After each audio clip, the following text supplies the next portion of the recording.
And now we share.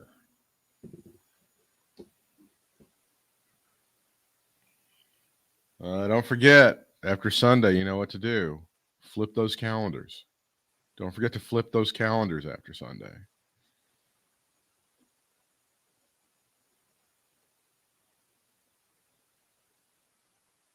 No. No. Not doing it. I don't think I'm handing out candy this year. I think I'm taking off. I think I'm going to go watch wrestling.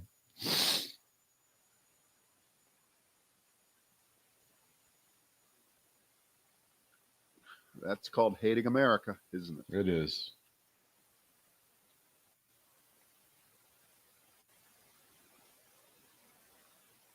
I'm inviting tricks all over the place. Don't forget, after Sunday, you know what to do. There we go. Flip those calendars. Flip your phone.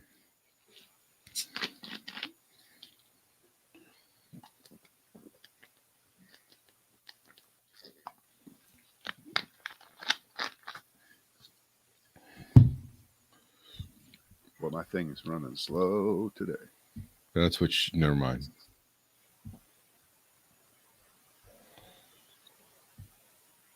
Okay, so this is how little I ever watched or cared about Friends. I had no idea who that guy who died was the other day. You didn't know Gunther was? Nope. Had no idea. Never. No idea. Jeez. You weren't on a top 40 radio station in the 90s, that's for sure. Holy shit. Just had no idea. And I'm not embarrassed. Not embarrassed about it either. He's the man.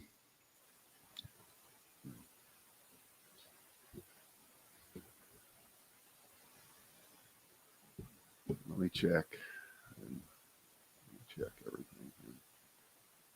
I think we're going to be good. Yeah, we're good. All right. Start. Well, my hair is just, I can't do a thing with it. It's magnificent. What are you talking about? Yeah. Whatever happened to the frizzies? Boy, there's I don't know what decade that one was from. That might have been the 60s. I'm not sure. 60s or 70s? 70s or 80s. But the frizzies were a thing. Then they went away. And then the Brett girl came along and showed us all the way. Yeah. All right. It is the Brad and Britt cast. We're glad you're with us today, as always.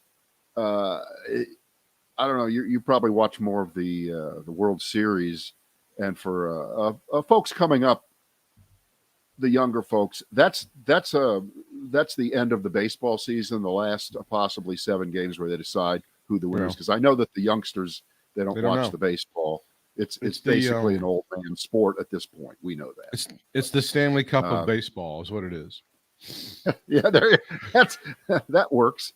That works. And so I didn't turn it on, and until later in the game, and I actually turned it on right as the pitcher for the Braves, Charlie Morton, struck out Jose. What's his name? Altuve. What is his Altuve? Last name? Jose Altuve. I saw that, and he leaves the game. Yeah, and it turns out he left the game because he'd already had his leg broken earlier during the game when it got hit, and he stayed in there. Now I don't know what kind of courage that is. I can't identify. I don't understand it because most of us, we have a hangnail. We're on the bench. We're done. I'm crying in the corner. Yeah, absolutely. That's it. And I just find that I think that's the remarkable sports story of the month, maybe the year. It already passes Daniel Jones making a great catch against the Panthers and wrecking them on Sunday. For those of us locals. Shit. Okay, we thought that was the play of the year. This is the play of the year now, isn't it? Playing with a broken leg. Pitching. Oh, my God. Every time you pitch, you put pressure on your leg. It hurts just thinking about But there's no bloody sock to send to Cooperstown, Brad, so it doesn't really count. Yeah. If there's not a Good bloody point. sock for America to look at and to kind of fret over, there have been some great performance. Like a few years ago when Tiger Woods was in prime time in that tournament, his knee was like that was holy shit, that was amazing. That was good, but as you know, it screwed up his driving. And that's what it did. That's what was tough. A car accident, isn't it? But our good friends at Hyundai, we found out how safe their vehicles are. They really are. They make some very safe vehicles. That was that was a win for them. All right, okay. Let me throw some at you here. You take your choice here. Tesla guys, anti-Leona Helmsley screed. Oh God, Zuckerberg, you entitled bitch, treating the help like the help. Yeah. Or tomahawk chop, non-controversy. It's just annoying. Well, let's go with that third story about the tomahawk chop, since we're talking about the Atlanta Braves, which apparently is MAGA America's team of choice in the World Series. They feel like this is a way to really shove it up the ass of Major League Baseball for taking away the All-Star game. The tomahawk chop, which has been a controversy for nigh on, 3 decades now. But wait, based on that, of course, ridiculously simplistic, but we do this all the time, analysis of why the right-wing America-hating Trump was robbed of the presidency, mostly white male asshole base of the Republican Party thinking that the Braves should be the favorite. Shouldn't they also like the Astros? Because the Astros cheated. They cheated and they won. So that's Trump. Trump's cheating. Well, he didn't win, but he's going to cheat, and they're cheating right now. They're setting up the cheat, the big cheat. Forget the big lie. Now it turns into the big cheat, for 2022 and 2024. So I don't know if I can go with you. It also ignores that if you believe the election was legitimate, which it was completely legitimate, and Joe Biden was elected legitimately. The city of Atlanta went a long way toward carrying Georgia, and that helped put Joe Biden in the White House. But never mind that. Again, we'll ignore all of that. And we'll just see. But that swings it back toward the Astros, right? Yeah, exactly. That kind of does. That kind of does. But I mean, at this point, after all these years of the tomahawk chop being used there at the Braves games, and it used to be used at the Washington football team games. It was called the Washington football team gesture. I think that we need to change the name of it, or Florida State. But more annoying to me is the drone, the sound, the background noise that you hear if you watch a game that's televised from Atlanta. That'll be games 3, 4, and 5 if necessary. If necessary. Right. They're doing, I think they're doing 3-2-3. Or 2-3-2, sorry. But when you listen, I mean, it's really irritating. It's that it reminds me of those soccer games with the South African vuvuzelas, where you'd hear the whole time. That droning thing, yeah. Yeah, and that's what you hear in baseball games out of Atlanta. And to me, that's the irritating part. I don't give a shit if the people want to get their arthritis exercises taken care of, or whatever they're doing with their right hand. And I guess they're used to using their right hand a lot, aren't they, Britt? I don't know. Pleasure themselves. They enjoy that a lot. I don't know what you're talking about. I have no idea what any of this means. I'm sorry. No. All right. Not for that. There's nothing more to say. So, the tomahawk chop story, which is there's Commissioner Manfred. Braves tomahawk chop gesture a matter for Atlanta's Native American community, according to Rob Manfred. It's about that. Who's the Major League Baseball commissioner, if you don't know that. I always, and people, I think they've already changed officially the name of the Cleveland baseball team to the Guardians. There is a lot of Indians gear. What do you mean you think? No, it is. Officially they changed it, like on their Facebook page, and I believe on their, that's what But there's still a It's lot of done. Indians gear. There's still a lot of Indians gear that is for sale in their team shop that they've got to get rid of at 60% off or whatever. And as an Indians I think fan it'd be for a going number up in price, not down. I think it'd be not going up. no, not on their store. If you go to their official store, they're running some pretty good specials on that. If you want to go ahead and grab that shit. Yeah, if you'd like to They're do faking that. it. And for a number of years, people were like, well, yeah, I was an Indians fan. And for a number of years, I would, I loved the team and followed the team. They had a good run in the 90s and all this stuff. And a few years ago, almost won the World Series against the Chicago Cubs. I would always, and I was okay with the name Indians, whatever. It's fine. I was okay with them changing it. But every time they would get deep into the playoffs and in the World Series in 2016, and sometimes they would show, it would happen invariably. They would show these assholes in the stands in Cleveland, and it would be guys that had painted their faces red, just like the mascot, and they would have had the white teeth part on their face. So it was always Caucasians, and they would have usually a headdress of some sort, and they would show them in the crowd cheering for the team, and they just looked awful. It looked like blackface from like 1933 or something. And I was like, oh, we should probably, it's time to move on. That's extremely uncomfortable, and that looks really bad. And if it takes changing the name of the team and throwing away 100 years of tradition or whatever, I'm perfectly okay with that. If it means throwing 100 years of racism away, doggone it, you're for it. It's tough. You've built a lot of racism. There's a whole history of racism there. Hard to give it up. Yeah. And as with most things, again, if we don't have it there to remind us of how horribly we've treated Native Americans, we're going to forget.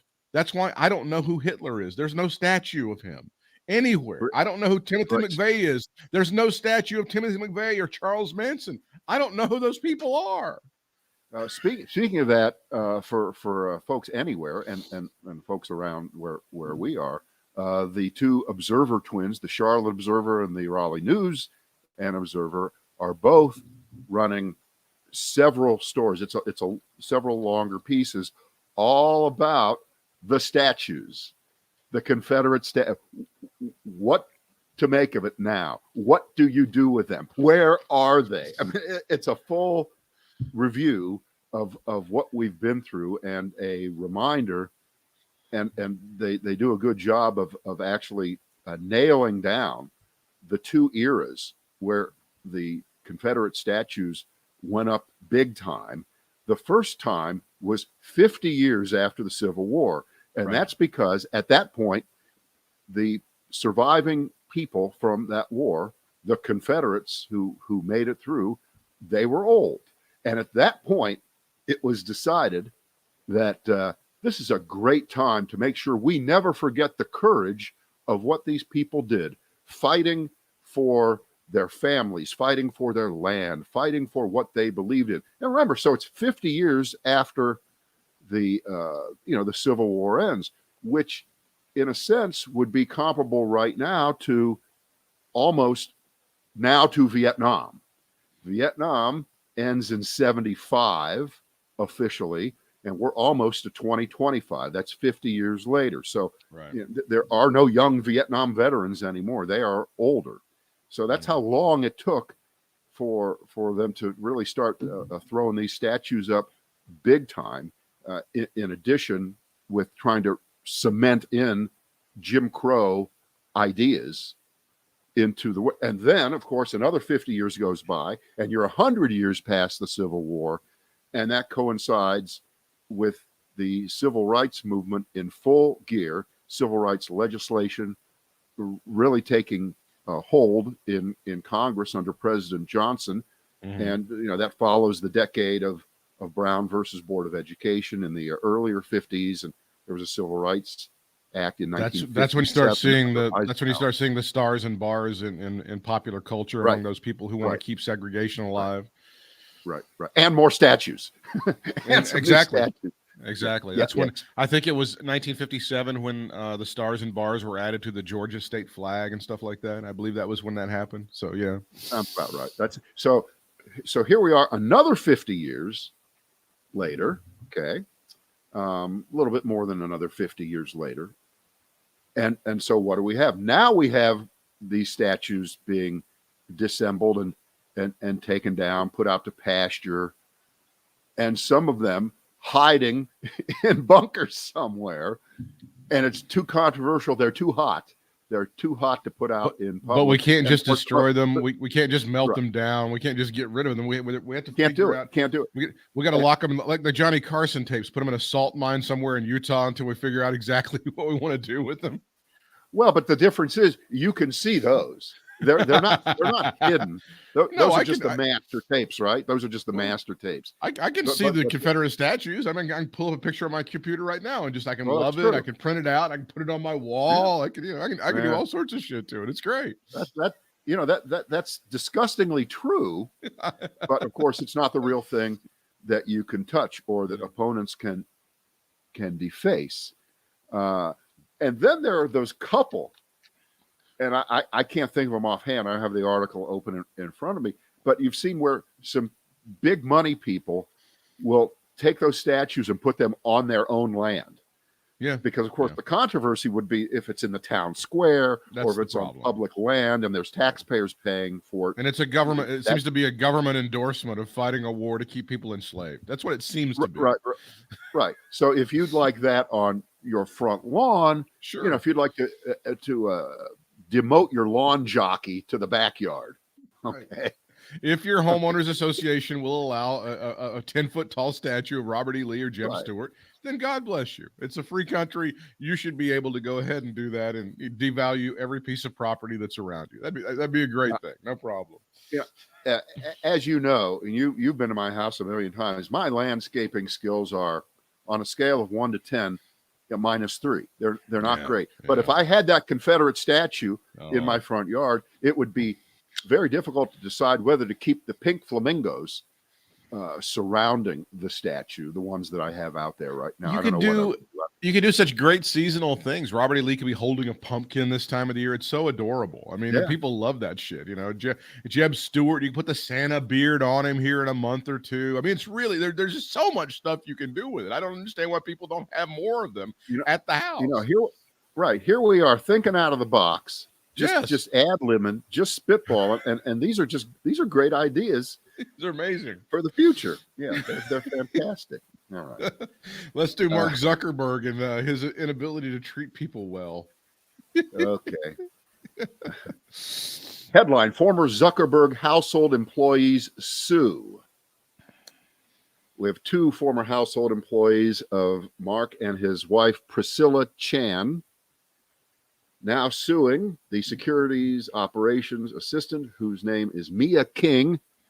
Mia is Black, and their former household operations manager, an unnamed John Doe, who is, gay and has a disability. Wow, we're covering a lot of ground here. I'll tell you they filed lawsuits alleging that the Zuckerbergs, former head of security, hurled racist and sexist harassment at them. Jeez. So let's be clear about this. This is not what Mark Zuckerberg said or his wife said. This is saying that the head of security hired by Zuckerberg trashed the underlings here. Okay. Right. The man's name is Liam Booth, Booth, accused of referring to Ms. King, Mia King, the Black woman, as ghetto, calling her hairstyle unprofessional, making other racist comments, saying she was only hired because of her race, and of making homophobic comments towards Doe, the other person, and slapping his groin on 2 different occasions. All right, slapping? Did you say slapping his groin? Slapping the groin. Yeah. That's a George Carlin. That's number 8,000 on the slapping the groin. and by the way, Brad, no, the guy has not been contacted to be the next coach of the Las Vegas Raiders. So don't even think that that's what's going on here. Yeah. You know what? I apologize.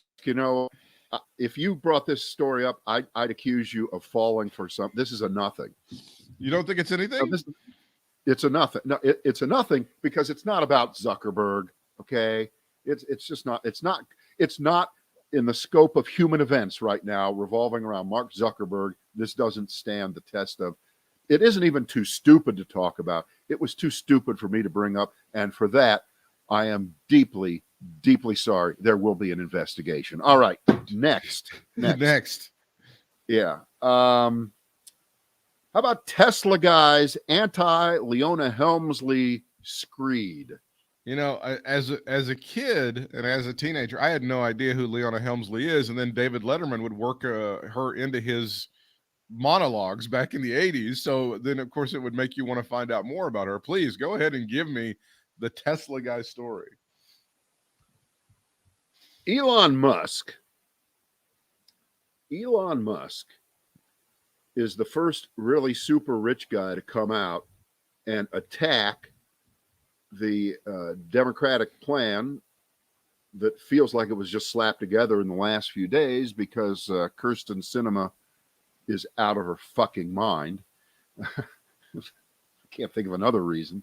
Because Joe Manchin all the way along has said he'd be okay with taxing, the upper. So I think this is on her, and this is why they've had to fashion this. This would be the tax that would affect people only with $1 billion or more in assets, or if you've made in income, actual taxable income, more than $100 million for 3 straight years. That knocks us out, Britt. We only had a 2-year contract with WBT. Damn. And we only made the 100. Right. So here we go. Elon Musk going on to the Twitter and saying that this is how it starts. It starts with billionaires, then eventually millionaires, and then the modest investments will probably get hit within a decade. In other words, it will take these tax hikes closer to imposing unrealized capital gains on the average investor like you or me. I have a lot of unrealized capital gains. They're in tax-free accounts, but they'll probably figure out a way to get to those too. That's the point. This is the ultimate slippery slope argument, because right now, Elon Musk would be on the hook for about $50 billion over the first 5 years of the plan. Jeff Bezos, about $44 billion. Mm-hmm. The way is the he plan crying? Works. Is Bezos bitching about stuff? Is he also crying about this? And by the way, as you know, Elon Musk in the last few weeks has moved into first place as the richest guy in the world. What's it, 300 billion or something? It's a lot. It's a lot. So again, 50 billion sounds like a lot, but it's not. My question is, and come on, cut the shit out. Just because they raise the taxes on you does not mean that it's going to go down to because guess what? Billionaires don't vote in enough numbers to make a difference in an election. Okay? No, but they buy off enough politicians to make a big difference. Well, but obviously not here. But we certainly understand that the Republican pushback against this, if it does become law forever, will be, oh my God, you little shit people out there. One day you could be worth $200 billion and they're coming after you too. So don't be for this when Musk has it. It might be exactly you one day. And they fall for it. That is the brainwashing of the Republican Party. They've figured out to get people who make $20,000 and $25,000 a year and have for a while. They find out a way to make sure that those people know that, hey, one day you're going to be rich and they're going to fuck you too. So don't let them fuck us now. Right. And this has been baked into the Republican cake forever. For freaking ever. You're not like these lazy ass Democrats. You work hard, and one day you're going to be rich, and you're going to be part of our club. So you need to defend us now. And you know what the argument against the logic of that is? Of course, it's history. Because I think there's been a federal income tax, I think since about 1915 or so. I think that's right. Yeah. And is there any evidence that any tax that involved the upper tier, and it's been high before, but is there any evidence that ever becomes the law for low income people at any? No. I can't think of anything. No. It just doesn't work that way. No. It never did. For instance, the capital gains tax. The capital gains tax has never affected people who don't have capital gains, which is most people. They don't have them.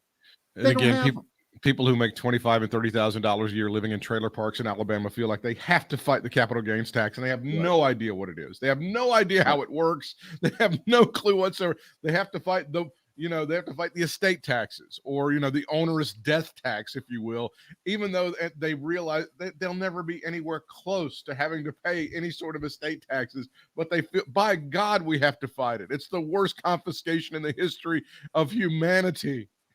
Well, Britt, here's the problem. They may win a family farm at the county fair one year.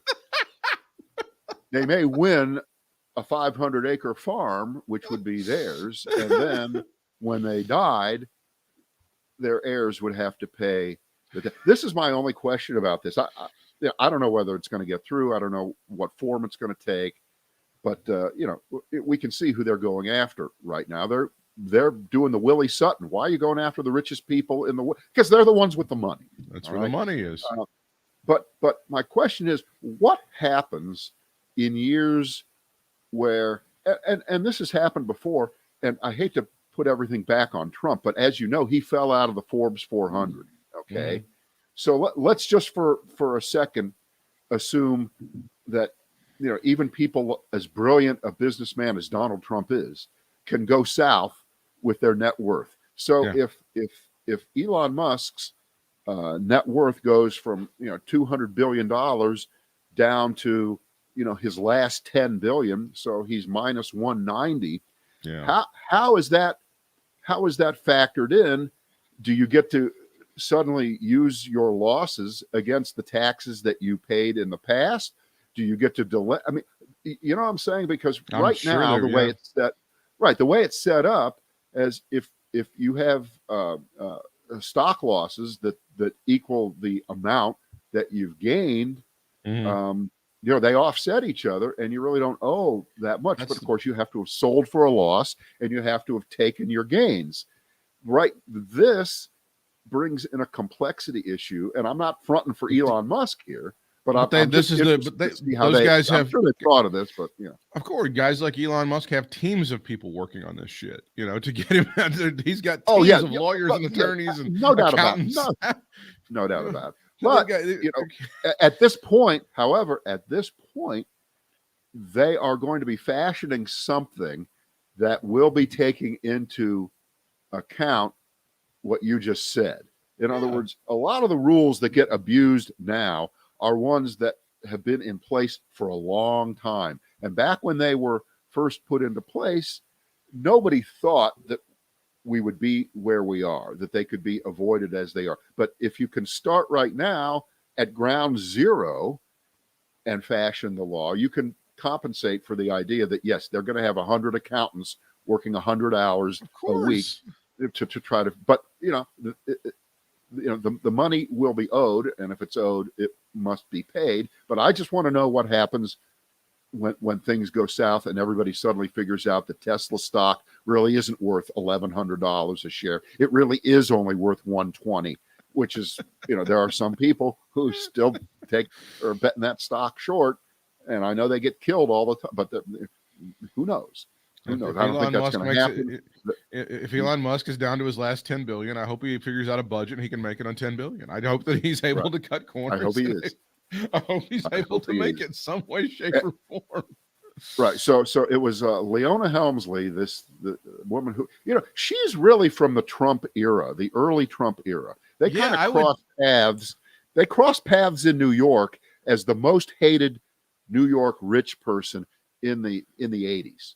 I would think that they would, on some level, they would have commiserated because, again, they're both evil assholes. So I figured they would find some. She was a lot older than him. Yeah, she was a lot older than him, not of the same generation. So, but it seems like they would have been going to the same cocktail parties and all that shit. It seems like that would have been something they would have, and then somehow he would have found a kindred spirit. Oh, there's an asshole like me. I love this woman, except he's threatened by everything. So I don't know. Right. Well, all I know is that. When Mike Morin and Mike and I were flown up to New York for a job at the end of 1983, they put us up at the Harley Hotel, which was right across the street from, and I think it was already done. I think this was right after Trump had turned it into the Grand Hyatt. Okay. Oh God. They were right across the street from each other, and my impression even then was that, like you might have thought right now, that the big hotel people are the most important people in New York who build these great structures, the Helmsley Hotel, all these. So that's why you're not wrong to have thought, yeah, maybe they had some cross-pollination there, but I doubt it. I doubt it because Trump had relations with no one. Really. That's true. I mean, right. And I wonder if Leona Helmsley would have actually been a worse president than Donald Trump if she was ever elected to that office. But then she, and she said only the little people pay taxes. Because there were stories about how they avoided taxes. She and her husband. Sure. He got in trouble.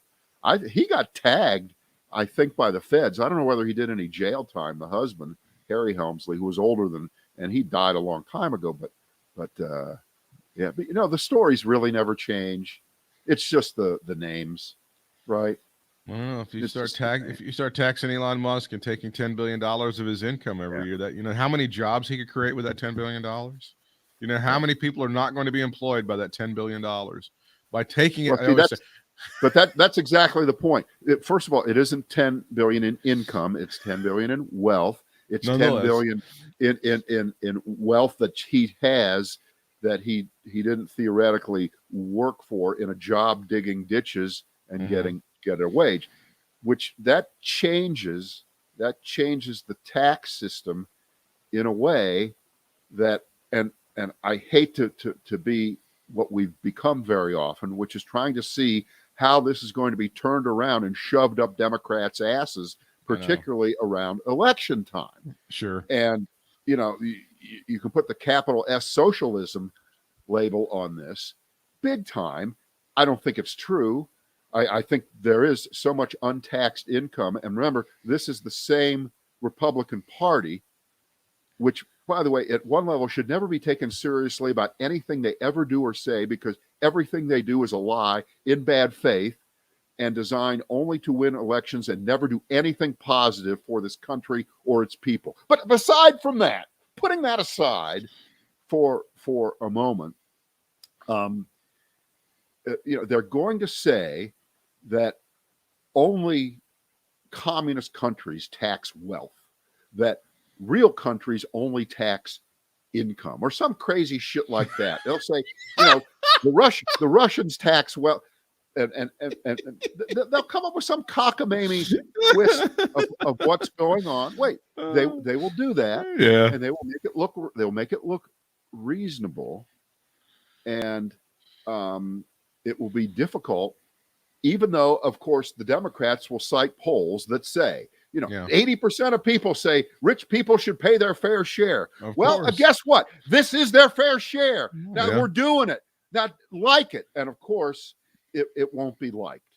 I would just hate for that $10 billion to go to, I don't know, a Marine or a sailor or a park ranger. I mean, that would just be sad if those people got that money.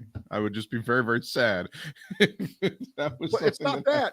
It's remember, this is money that's being used if the tax hike goes through to quote unquote pay for the couple $1 trillion that are going to be signed on to here in the next few days, assumedly, if the Democrats get their shit together. Because remember, when the Democrats propose spending programs to help all Americans, especially lower income and middle income people, with childcare and education and building roads, that has to be shown on the other side of the ledger, dollar for dollar, no taxes, net can be raised. But when Republicans are in office, they can just cut fucking taxes down to nothing, and it can cost trillions of dollars, and they do not have to account for it because they just say, and people still believe it, they'll pay for themselves because the economy will grow. Oh, it grows so much. And it works. And it doesn't happen, but they sell it that way. And we just make the same mistakes over and over and over again. And in this case, it should be the opposite. Tax cuts really should be compensated for by the richest people paying higher taxes to cut taxes for middle income people. That doesn't happen. And programs that really do help people go to college and help pay off their student loans and help with childcare so that women can get back into the workforce, so that the huge number of open jobs can be filled by people who really would want to work, but they can't work. That is the that is the definition of paying for itself. Hmm. That's what grows the economy. But the Yeah. Democrats are the shittiest salesmen of their own stuff in the world. Exhibit A, Obamacare. They still have to sell it. Which still is still, have to sell it. and it remains people, like, again, poll after poll shows it's popular. People love it. They want it expanded. It's All it's doesn't like matter. Time after time. There was a time, you got to remind me of this. It was either capital gains or the estate tax, where the Democrats, they showed the Republicans as being, and it was this has been 15 years ago.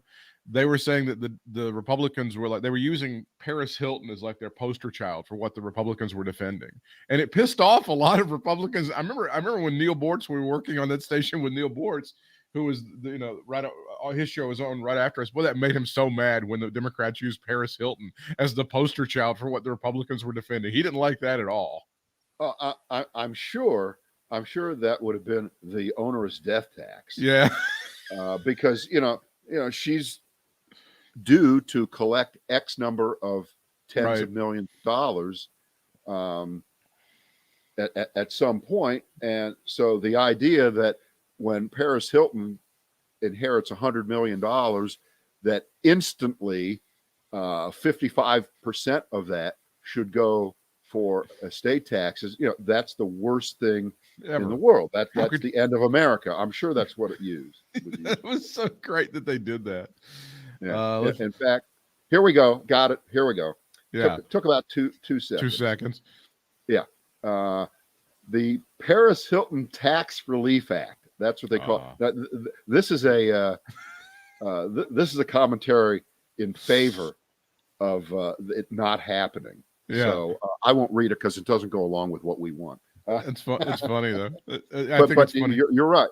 Right. But the fact that they would label it that, of course, it's obnoxious, but that's the kind of thing that I think Democrats need to do more of. I think it's so obnoxious, but it kind of does boil it down for America. Like, oh yeah, fuck her, get out of here. Right. Come on, yeah, of course she should get nailed for this thing. Now, here's what I'm afraid of, and forget all the maneuvers, the illegal accounting backflips that might be done, or the legal accounting backflips that might be done to avoid this tax.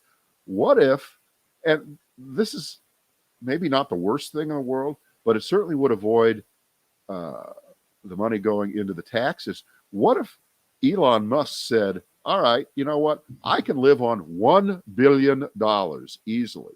And I now bequeath everything to charity. Okay. It's all, you don't have to pay taxes on it. It's all, right. but because there are people, and Musk, I can see him being one of these kind of people. He would rather give away every penny right now than see some of it go for taxes. Oh, good on him. That could happen. Good on that him. could happen. And then what happened? Then the Republicans say, yeah, you're not paying for the program for after school, for preschool. I'm just trying to come up with all the bad things that could happen to good people. And the Democrats' good intentions, it feels like they're blowing up in their face right now. That just in real time as it happens here. And yeah, but the narrative is always going to be, and what the Republicans are able to sell is, oh, look at those assholes. They just can't get their shit together, and they're fighting amongst themselves. Well, we've said this many times in the past, and there was some proof of it, but I don't think it really matched up with the reality all the time. But that higher gas prices are the worst thing that can happen to a president. Yeah. And this is not about whose fault it is. This Right. is not about why they occur. Exactly. It has nothing to do with anything. But if you're president and on your watch, the price of gasoline goes high, Well, you're in trouble, and so is everyone in your party. You get blamed for it, and the people start Republicans, screaming. Yeah, they start screaming. They are that's it. And but those gas prices again, like when we had the economic crisis in 2008, 29, man, those gas prices were so low. And those were really low when gas no one prices. when no one was going to work, Exactly. when everyone was staying home from work, Right. and driving, highways in major cities were empty at 8 a.m. Right. because people were staying home. The price of gasoline So dropped low. way down. And so what happens when the price of gasoline drops way down? The people who produce oil that gets turned into gasoline say, well, shit, we're not going to pump anymore. We're not going to make it. We're not going to drill any new wells. We're not going to do anything because it doesn't pay for itself. If oil costs more to pull it out of the ground than we can sell it for right now. Right. And remember, there was a point a couple years ago where the price of oil went negative. Yeah. Remember that? It went negative. How's that possible? It went below zero. Take it from us. We don't want it. All right. We can't. Yeah. So because Donald Trump single-handedly solved the coronavirus problem, as you know, and got everyone vaccinated, people went back to work, and gasoline demand shot through the roof, and there wasn't enough, and the price went back. It doesn't matter. You can't explain, and also because these people were working and could actually buy stuff, they had to put stuff on the shelves, which takes gas to put the stuff on the shelf. But again, none of this ever matters. Never matters. It doesn't. And as you pointed out, in the middle of last year, this one. Yeah. You try to think ahead here. Right now, we know that it depends what story you read. The nation is short anywhere from 30,000 to 150,000 truck drivers. Right? Oh yeah. We need truck drivers to deliver the goods in trucks across the country, the goods that will eventually emerge when the ships come in, when our ships come in and they start to finally unload at the ports, mostly on the West Coast. Well, at that point, if you add tens, hundreds of thousands of new trucks back onto the road, what is that going to do for oil demand? It's going to push it up even more. So, well, okay. So, Barbie, the price of Barbie just went up, another 50%. Sure. But at least Barbie's on the shelf now. Okay. Yeah, there was no Barbie. So this is a tough issue. Except over time, oil production and gasoline prices tend to rationalize out. And with the price of oil as high as it is, you can assume they're all trying to find it, drill for it now, and get more out there to get their cut right while the going is good, and then things should drop back down. But it doesn't matter. We're talking about cheap election politics, hurling the base comment about any issue, and right now all the wins are headwinds for Democrats. Oh, sure, because you're going to have whoever the nominee is in 2024, whether it's Donald Trump or whether it's DeSantis or whether it's whoever, they're going to say, man, if you just elect me, we can get those prices down because we're going to drill everywhere. We'll drill in your backyard. We'll drill in your ass. We'll drill into the Everglades. We'll drill all over the place. And that's how we're going to bring the price of oil down. And that's what they'll say. It's not in any way true, but God, that really sounds awesome. I know, but this is where the Joe Manchin factor kind of comes in here, because Manchin, think of him what you want, but he does form opinions on things, and he does justify his opinions with facts that you may not think are facts, but have a basis in truth, but may not apply everywhere all the time. And Manchin is not against green energy. He is not against the future of electric. He's not against that stuff. And part of what he's certainly willing to agree with is investment in those technologies. But at the same time, he plays to the hometown cheap seats in West Virginia, a poor state where just enough people and just enough millionaires and billionaires are there from fossil fuels of the past, including coal, including that bulbous governor. That guy is a coal billionaire. That Jim Justice guy. Yeah, he is. All right. So he's trying to keep one foot in each camp. And it's horrible, but it's understandable. Kyrsten Sinema, forget her. I don't understand that. Well, there's some drilling for oil in Arizona. I mean, there's some of that. It's nothing like Texas that's true. Or California. Yeah. Right. You know what? If you take a cactus and you smash the ground, it puts about 1,000 holes in the ground. It's not, you do 1,000 holes, a couple of them have oil coming out. You're right. That's the name of You my are new so book. right. That's the name of my new book. It's called 1,000 Holes. You can just go interpret that any way you want to. Yeah. This poll from Politico and Morning Consult, a whopping 60% of Republicans think the 2020 election should be overturned. These are some of the numbers here. A sizable 35% of respondents said the election should definitely or probably be overturned, a result driven entirely by Republicans. Small minorities of Democrats. I want you to listen to this. 16% of Democrats, it says in this particular poll, 16% say the election should or definitely or probably should be overturned. Independents, 27%. An overwhelming 60% of Republicans said the election should be overturned.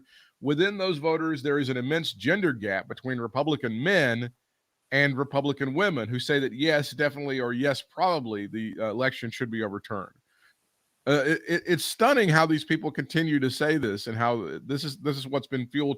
This is all fruit of the big lie and the insurrection of January the 6th, and these lies continue to be told. You may have seen that clip from that Charlie Kirk talk. I guess it was Talking Points or something. That thing where the guy goes, "When can we start killing people for stealing elections?" And I don't know if Charlie Kirk is supposed to say December 12th. No, I heard January. what he said. I don't I know heard what he said. What was Did the you answer? see the first part? You didn't see the whole thing? I didn't see the actual. He played the we should not be talking that way. We definitely should not be talking that way. Wink, wink, Oh, wink. he absolutely fake attempted to distance himself Right. from the explicit call for let's grab our guns and get this shit taken care of. Even though he inspires people to say shit like this, he tries to back away Britt, from it.